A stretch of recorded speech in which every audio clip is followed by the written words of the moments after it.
Assalamualaikum warahmatullahi wabarakatuh. Baik teman-teman, Ustazah akan melanjutkan penjelasan yang terpotong sebelumnya ya.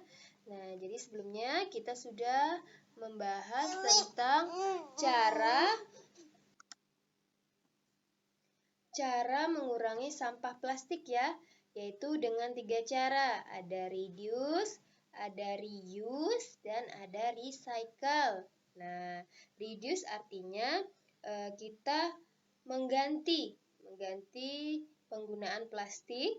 Reuse artinya kita menggunakan kembali, dan recycle artinya kita mendaur ulang. Nah, sekarang Ustazah akan melanjutkan penjelasan berikutnya.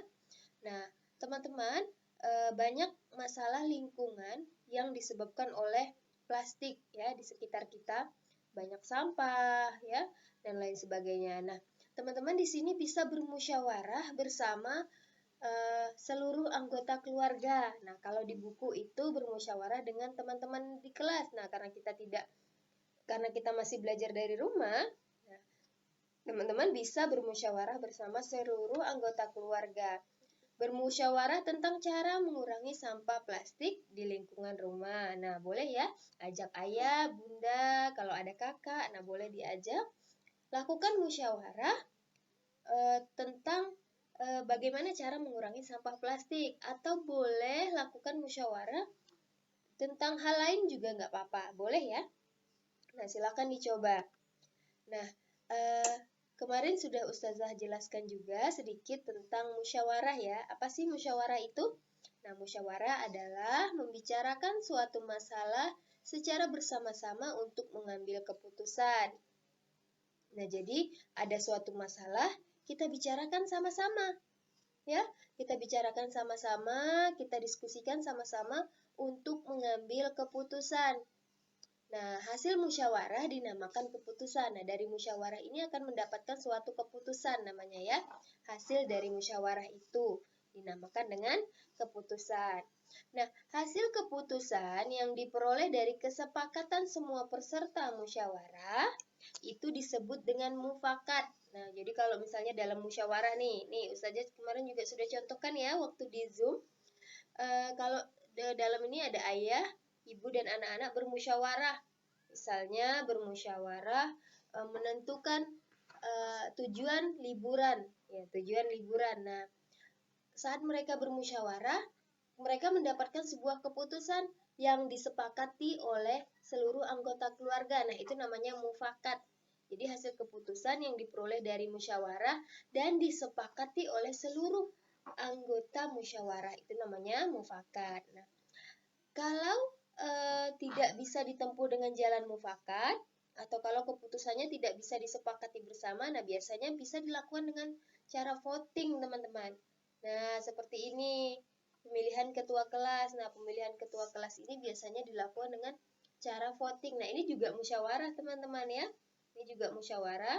Nah, hasil keputusannya diperoleh dari suara terbanyak atau disebut dengan voting.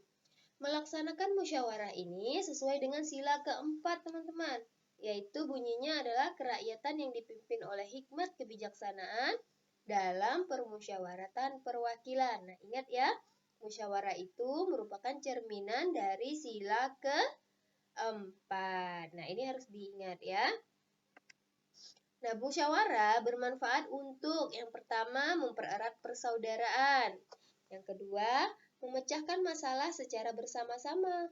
Jadi kalau ada masalah tidak kita pecahkan sendiri ya, tapi diselesaikan dengan bersama-sama. Yang ketiga, menghindari pertengkaran. Nah, kalau tidak dengan musyawarah, dikhawatirkan ada yang tidak setuju dengan keputusannya. Nah, jadi makanya dilakukan musyawarah untuk memperoleh kesepakatan bersama sehingga menghindari dari pertengkaran. Yang keempat adalah menumbuhkan kerjasama. Nah, itulah manfaat dari musyawarah. Nah, teman-teman, berbicara masalah plastik, plastik ternyata juga bisa digunakan untuk membuat bola loh, seperti bola pingpong, bola sepak. Nah, kemudian banyak juga permainan yang menggunakan bola. Contohnya adalah bola tangan ya. Kita bisa bermain bola tangan dengan menggunakan bola plastik. Nah, nih, ini sebelum kita melakukan permainan bola tangan, nah ini permainan bola tangan, kita lakukan dulu pemanasan teman-teman. Pemanasannya yaitu dengan cara mengoper bola. Nah, di sini orang pertama mengoper dari bawah, kemudian orang kedua mengoper dari atas. Dilanjutkan orang ketiga mengoper bola dari bawah, orang keempat mengoper bola dari atas, begitu seterusnya. Jadi selang-seli ya. Nah, ini adalah permainan bola tangan, teman-teman. Nah, permainan bola tangan ini sama seperti permainan bola kaki, bedanya adalah menggunakan tangan. Jadi, permainan bola tangan ini harus memasukkan bola ke gawang lawan menggunakan tangan. Seperti itu ya.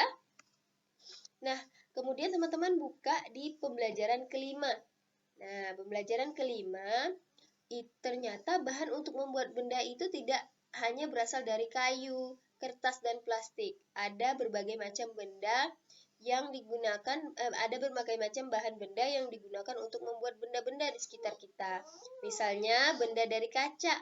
Nah, ada benda yang dibuat dari kaca. Benda tersebut antara lain gelas, piring, mangkuk, kacamata, akuarium, jendela, dan peralatan laboratorium. Kaca memiliki sifat kedap air dan tembus cahaya. Oleh karena itu kaca digunakan untuk membuat benda yang tahan air ya. Nah, ini sifat kaca ya. Jadi sifat kaca itu kedap air dan tembus cahaya. Benda dari logam berikutnya. Coba amati benda yang ada di sekitar rumahmu. Adakah benda yang terbuat dari logam? Benda-benda tersebut antara lain apa saja? Ayo. Ya, penggorengan, sendok sayur, sendok makan, kerangka mobil, pagar rumah, nah dan lain-lain. Jadi logam ini teman-teman memiliki sifat kuat dan dapat dibentuk ya, dan penghantar panas yang baik.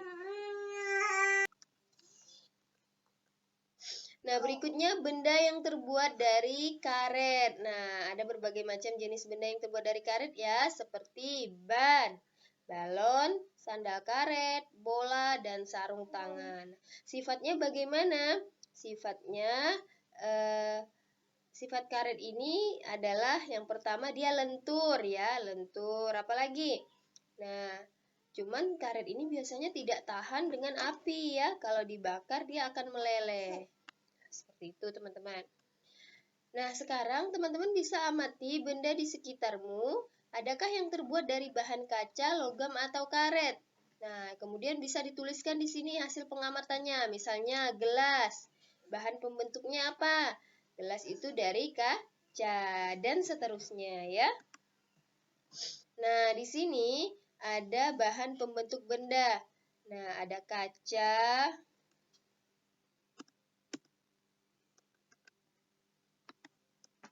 ada kaca, logam, karet, plastik, kertas, dan kayu ya. Nah, kaca sifatnya bagaimana? Kaca sifatnya tadi ya, bisa dibaca dari sebelumnya kedap air dan tembus cahaya. Nah, contoh bendanya banyak ya, gelas, piring, spion ya. Logam. Nah, logam itu sifat bahannya kuat, mudah dibentuk dan penghantar panas. Kemudian karet. Sifat bahannya kuat dan lentur, namun tidak tahan api. Nah, ini sifat-sifat bahan dari kaca, logam, dan karet. Nah, teman-teman bisa cari sifat bahan plastik itu seperti apa, sifat bahan kertas seperti apa, sifat bahan kayu seperti apa. Kemudian contohnya disertai dengan contoh bendanya ya. Nah, berbicara tentang musyawarah, apakah setiap anak boleh memberikan pendapat saat musyawarah? Kira-kira boleh nggak? Boleh ya, jadi setiap anak boleh menyampaikan pendapatnya. Terus mengapa kita harus memberikan pendapat saat bermusyawarah? Ya karena akan membantu memberikan masukan dalam musyawarah. Ya, kalau kita memberikan saran maka masukan yang pendapatnya akan semakin banyak, akan semakin mudah mencari jalan keluarnya. Apakah yang terjadi jika hanya satu atau dua orang saja yang memberikan pendapat? Nah, kalau yang terjadi seperti itu, maka hasil musyawarahnya hanya dari satu atau dua orang saja, teman-teman. Ya, apakah kita boleh memaksakan pendapat saat musyawarah? Nah, saat musyawarah kita tidak boleh memaksakan kehendak. Nah, itulah teman-teman penjelasan dari Ustazah. Semoga bisa dipahami ya. Terima kasih. Assalamualaikum.